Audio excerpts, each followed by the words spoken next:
সেদিন ঢাকা থেকে সদ্য ফিরেছে, ঘন্টাখানেক হয়েছে মাত্র। ফ্রেশ হয়ে বাইরে যাওয়ার জন্য বের হতেই দেখে দুই বাঁদর গলা ফাটিয়ে কাঁদছে। তাদের চোখ মুখ খামচানো, রক্ত বের হচ্ছে একটু একটু। তাকে দেখেই দুটোরই হঠাৎ কান্না বন্ধ হয়ে গেল। তবে ফোপানো বন্ধ হলো না। ওদের কান্নারত মুখ দেখে শুধু ভ্রুকুচকে জিজ্ঞাসা করছিল, কী হয়েছে তোদের, চোখে মুখে এমন অবস্থা কেন? তারা কিছু বলার আগে সিরাত পুরো ঘটনা তাকে জানায়। ওরা দুই ভাই নিজেদের এই অবস্থা করেছে দেখে দুটোকে কান ধরতে বলে। তারা ধরে। ড্রয়িং রুম তখন ফাঁকা। সিরাত তখন বকতে বকতে যান অ্যান্টিসেপটিক আনতে। তখন শুদ্ধ বলে, বাইরে কাউকে পাসনি, ভাইয়ে ভাইয়ে মারামারি করছিস কেন? এবার থেকে মারামারি করতে ইচ্ছে করলে বাইরে থেকে কাউকে মেরে আসবি। মারার পর আরও দুখা বসিয়ে শাসিয়ে আসবি, যাতে বাড়িতে বিচার না নিয়ে আসে। বোঝা গেল? তবু আমি যেন না দেখি নিজেরা নিজেরা মারামারি করছিস, মনে থাকবে?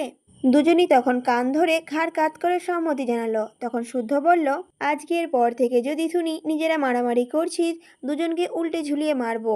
কিন্তু এখন যখন ভুল করেই ফেলেছিস, তখন পানিশমেন্ট ফরজ হয়ে গেছে। এ কথা বলে সে সৃজনকে বলল বাবা মায়ের সম্পর্কে কিছু বলতে। সৃজন বলল, আমি আমার বাবা মাকে খুব ভালোবাসি, তারাও আমাকে খুব ভালোবাসে। শুদ্ধ বলল, এক বাক্যে কতবার করলি? স্মার্ট ছেলেরা এভাবে কথা বলে? স্পষ্টভাবে কনফিডেন্টলি আবার বল। এবার যতবার বলবি ততবার মার খাবি। মারের ভয়ে এবার ছাড়াই সৃজন রাস্তা পূরণ করলো। এবার এলো সাম্যের পালা। শুদ্ধ তাকে বলল নিজের সম্পর্কে বলতে। সাম্য বলতে শুরু করলো, আমি সোহানুর চৌধুরী সাম্য। আমি একজন মানুষ। আমার দুটো চোখ, দুটো গাল, একটি মুখ, একটি নাক ও একটি সুস্বাস্থ্যবান বাম আছে। বাম আমাদেরকে বসতে সাহায্য করে। প্রাণীদের বাম মানুষের মতো নয়, তাই তারা মানুষের মতো করে বসতে পারে না। আম সাম্যের কথা শুনে শুদ্ধ ফোন থেকে চোখ সরিয়ে বলল, গর্ধব একটা, তোর আছে সেটা গর্ব করে বলতে হবে? সাম্য বলল, তুমিই তো বললে নিজের সম্পর্কে বলতে, তাই আমার যা আছে আমি তাই নিয়ে বললাম। এটাই ছিল সেই ঘটনা মনে করে আজ এত হাসাহাসি। তাদের আড্ডার মাঝে সাওয়ান চৌধুরী একটা ছেলেকে নিয়ে ছাদে এলেন। ছেলেটার বয়স 17 কি 18। হাতে ডাবের কাঁদি, অন্য হাতে ধারালো বটি। উনি ছেলেটাকে ইশারা করতেই ছেলেটা ডাব কেটে সব বাচ্চাদের হাতে ধরিয়ে দিলেন। রোজা থেকে ডাবের পানি শরীরে এনার্জি আনে, এই জন্য মোড়ের দিকে গিয়ে ডাব বিক্রি করতে দেখে সবার জন্য এনেছেন। এসব করতে করতে বেজে গেছে রাত 8:30। হঠাৎ শীতল চেঁচিয়ে উঠে স্বর্ণকে বলল, মেহেদি দেবো কখন আপু? আয় হায়, আমার তো মেহেদির কথা মনেই ছিল না। চলো চলো, দ্রুত চলো। একথা বলে শখ আর স্বর্ণকে টানতে টানতে নিচে নিয়ে গেল। ওদেরকে দেখে সাম্য সৃজনও সুর সুর করে চলে গেল। ছাদে ছিল তখন 3 ভাই। ওরা এবার নিচে নেমে এলো। আজমের কল পেয়ে সায়ন গেল পার্টি অফিসে। আজ ফিরবে কি না বলা যাচ্ছে না, তবে স্বর্ণকে ইশারা করে বলে গেছে হাত ভর্তি মেহেন্দি পরতে। বাড়ি ফিরে যেন স্বর্ণের মেহেন্দি রাঙা দুটো হাত দেখতে পায়। স্বর্ণ জবাবে কিছু না বললেও তার চোখ জোড়া হেসে উঠেছে। মাঝে মাঝে সায়ন যখন তাকে শাড়ি পরতে বলে, চোখ জোড়ায় মোটা করে কাজল পরতে বলে, তখন মুখে বিরক্ত হলেও মনে মনে খুশি হয়। এখন যেমন সায়নের কথার জবাব না দিলেও সে খুব খুশি হয়েছে এবং ব্যক্তিগত পুরুষটাকে খুশি করতে মেহেন্দি পরবে, তবে হাত ভর্তি করে নয়, খুব সাধারণভাবে। তবুও সায়ন এসে মুগ্ধ চোখে হাত নেড়ে চেড়ে দেখবে, চুমু খাবে। মানুষটা বরাবর বড্ড পাগল। বাইরে যেমনই হোক না কেন তাকে খুব যত্ন করে ভালোবাসে। এদিকে বাড়ির গিন্নি কাল সকালে কি কি রান্না করবে সেসব আলোচনা করছে। আজ রাতেই কিছু কাজ এগিয়ে রাখছেন হাতে হাতে। মেয়েরা ড্রয়িং রুমে হইচই করে মেহেন্দি দিতে বসেছে। স্বর্ণ দিয়ে দিচ্ছে শীতলের আর শখ দিয়ে দিচ্ছে সাম্যকে। সৃজন আপাতত গাল ফুলিয়ে বসে টিভি দেখছে। মেয়েদের মেহেন্দি দেওয়া যে কখন হবে? 10:30 তো বেজেই গেছে। তাই সীতারা বাকিদের টেবিলে খাবার দিয়ে বড় থালায় ভাত এনে সব কটাকে খাওয়াতে বসলেন। আর একটু রাত বাড়লেই না খাওয়ার বাহানা জুড়ে বসবে বাচ্চাগুলো। খাওয়ার ইচ্ছে না থাকলেও সীতারা জোড়াজুড়িতে শুদ্ধ আর রুবাব অল্প করে খেলো। তারপর হাঁটাহাঁটি কথা বলে বাগান পেরিয়ে বাইরে গেল। হাঁটতে হাঁটতে মোড় পার করে কিছু দূর গিয়ে যেতেই রুবাব একটা দোকান থেকে সিগারেট আর লাইটার কিনে আনলো। একটা তার ঠোঁটে গুজে আর একটা শুদ্ধর দিকে এগিয়ে দিল। শুদ্ধ সেটা নিয়ে সিগারেটের ধোঁয়া উড়িয়ে বলল, ঝগড়া করেছিস? একথা শুনে রুবাব এক পলক তাকিয়ে পরপর দুটো টান মেরে জবাব দিল। রুবাব বলল, হয়েছে। শুদ্ধ বলল, ঐশ্বর্যকে আনমনা হয়ে কাজ করতে দেখলাম। আজ কিছু কাজে ভুল করেছে, বকাও খেয়েছে। হাতে ব্যান্ডেজ দেখলাম। রুবাব বলল, কি হয়েছে হাতে? শুদ্ধ বলল, রান্না করতে গিয়ে নাকি হাত পুড়িয়েছে। রুবাব বলল, একটা গালি দেই গালি। দেশে ফেরার পর থেকে একবারও দেখা করেনি। বিয়ের কথা বললেই ওর নাকি চাঁদি গরম হয়ে যায়। শালা শ্বশুরটা মরেও না, আমার পথ ক্লিয়ার হয় না। শুদ্ধ বলল, তোরা না মানলে মরবে কেন? রুবাব বলল, সেটাই, ওরা বাপ মেয়ে পয়দা হয়েছে আমার জীবন জ্বালানোর জন্য, নয়তো এমন খাপে খাপ হারামজাদা বাপের হারামজাদি কন্যা হয় কি করে। ইয়ে শুদ্ধ ভাই রে, শোন না, হাত কি বেশি পুড়েছে? ঐশ্বর্যের হাত পোড়ার কথা শুনে রুবাবের উতলা ভাব দেখে শুধু মুচকি হাসল শুদ্ধ। এ পাগল দুটো, দুজন দুজনকে এত ভালোবাসে অথচ ভাবখানা এমন করে যে কেউ কাউকে চেনেই না, কখনো কথাই হয়নি।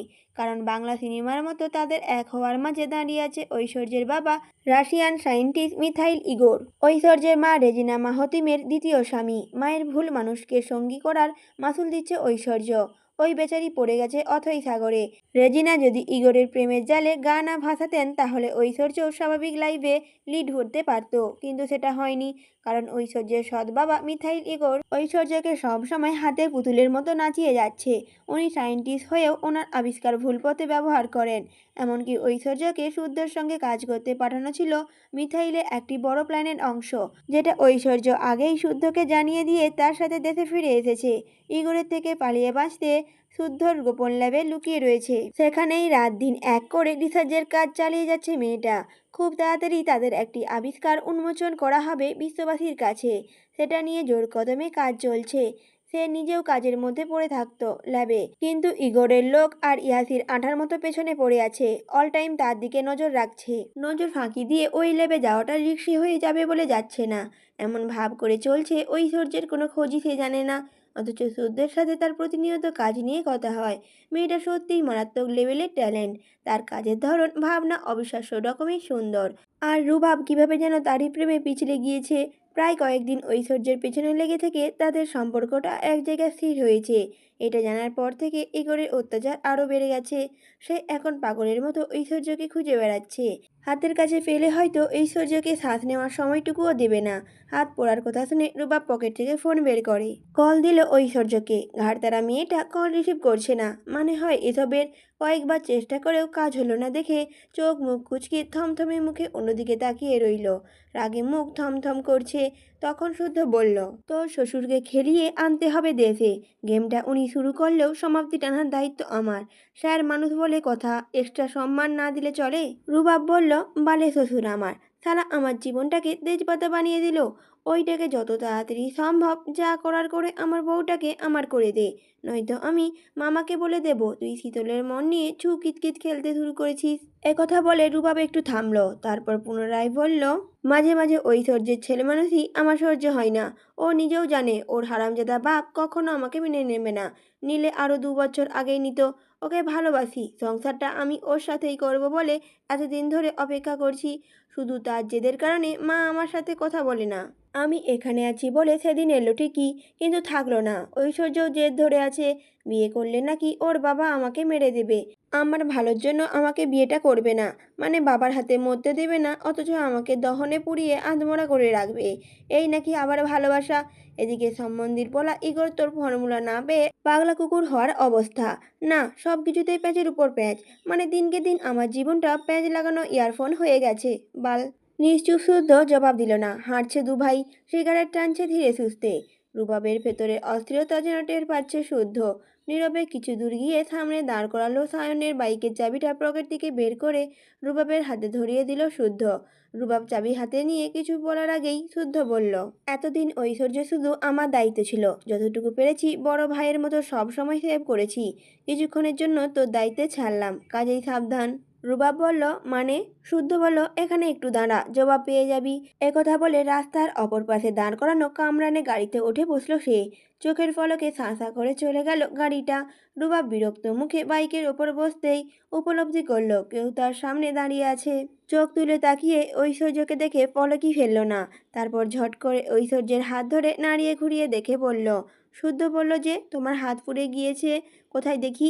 ঐশ্বর্য বলল, আমার কই না তো, বরং ভাইয়া তো বলল তুমি নাকি হাত পুড়িয়েছ, এই জন্য তো রিস্ক নিয়ে বের হলাম। এবার দুজনের বুঝতে বাকি নেই এটা শুদ্ধের চালাকি। আসলে দুজনে দুজনকে কাছে পাওয়ার জন্য উতলা, অথচ পারিপার্শ্বিক অবস্থা কথা বিবেচনা করে দূরে সরে আছে। তবে দুজন দুজনকে সেফ দেখে স্বস্তির নিঃশ্বাস নিল। কিন্তু রুবাব মনে হয় ঐশ্বর্যকে স্বস্তি দিতে চায় না।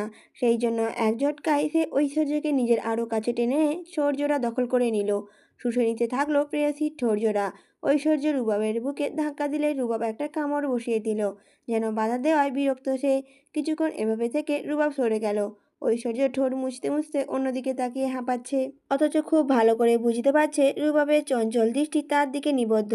বরাবরের মতোই ঐশ্বর্যের পরিপাটি লুক, পরনে কালো জিন্স আর সাদা লেডিস শার্ট, চুল পনিটেল করে বাঁধা, হাতে স্মার্ট ওয়াচ, কানে ছোট ছোট দুটো টপ, ঠোঁটে চ্যাপস্টিক আর ভাসা কাজলহীন চোখ।